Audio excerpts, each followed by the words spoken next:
Aí, ó. Então, sereninha aqui. Só que tá com folga na parte de baixo desse motor, cara. Tá fazendo um barulho, né? Quando pisa na embreagem ainda tá fazendo um barulho.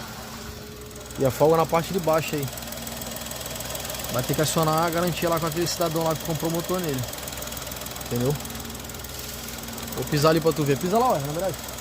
Ó, vai pisar na embreagem, vai soltar, vai começar o barulho, quer ver? Se você pisar rápido e soltar, o barulho vem. Se você pisar devagar, o barulho some. Solta aí. Ó. Tá vendo?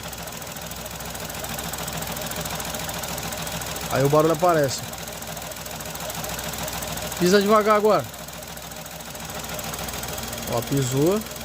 Vai tirar o pé devagar, ó. O barulho sumiu. Tá vendo?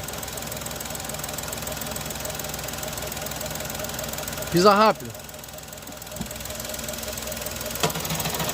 Eu não sei se tu consegue ouvir, mas o barulho aí.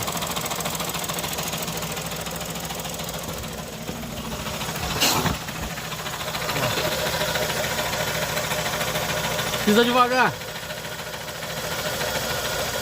Ó, sumiu o barulho. Tá vendo?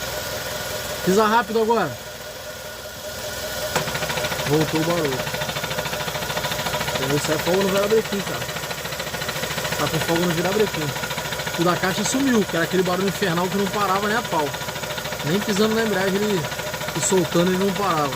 Entendeu? Agora tá com a folgazinha no virabrequim. Inclusive o motor tá fumando, cara. O motor tá fumaçando um pouquinho. Acelera um pouquinho aí pra mim, por favor. Aí, ó. Tá vendo? Ó. Tá bom. Aí, ó. Vou mexer o virabrequim lá atrás. Ó a polia da frente, ó. Fica olhando aí. Observa. Só observa.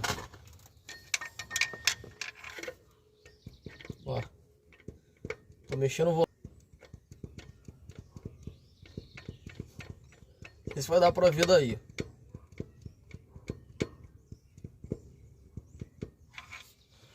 Acho que deve ter dado pra ver sim.